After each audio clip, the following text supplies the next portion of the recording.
a new disinformation governance board that the Biden administration has created. DHS Secretary Alejandro Mayorkas announced this at the end of last week.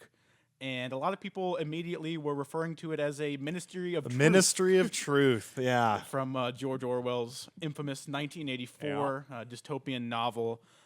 So basically, when they rolled this out, it got a lot of criticism. It sounded like it was going to be a suppression of free speech. Then on Sunday, Mayorkas tried to kind of quell those concerns. He went on Fox News and tried to explain what this board is going to be. And he said, I didn't do a very good job of describing this. He said, there's no question I could have done a better job explaining the purpose of this board.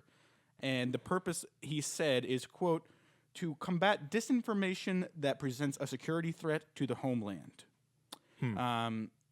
I don't know that really quells any concerns for me. I don't know about you, but... Well, and the timing about this has all been pretty suspect as well, because apparently they've been working on this thing behind the scenes without anyone knowing for like a really long time now, like months and months and months.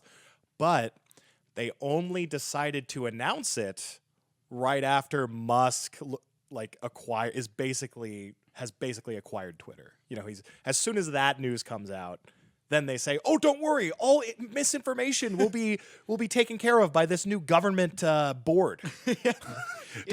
And this has nothing to do with Musk, but we're gonna quell all free speech, and we're gonna make sure that right wingers can't lie to you anymore. It's hard to believe that would be a coincidence because, like you said, we didn't really hear anything about this, and it's not something. It's clearly they had it in mind. They have an executive director that they've named, which we'll talk about in a second.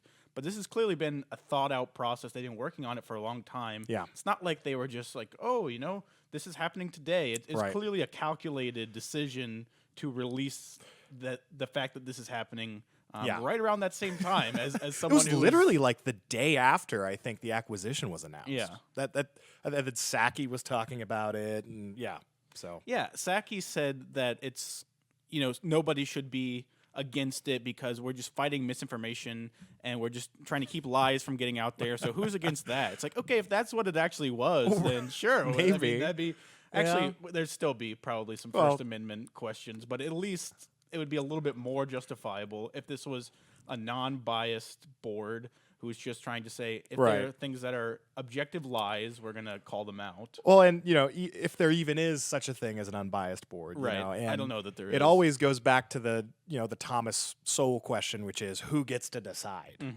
Who gets to decide? Apparently, it's going to be a bunch of unelected government officials that all have clear partisan agendas. So, if there were an unbiased leader who could be a leader of this board, it would be pretty much the opposite of the person who has been named the executive director of this board.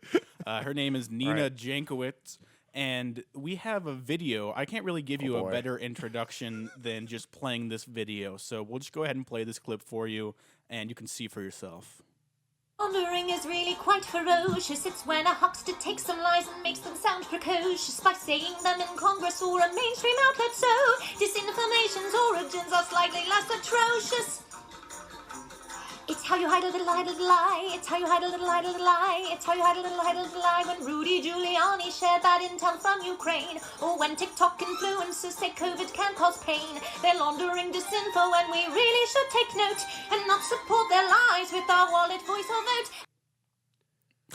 vote.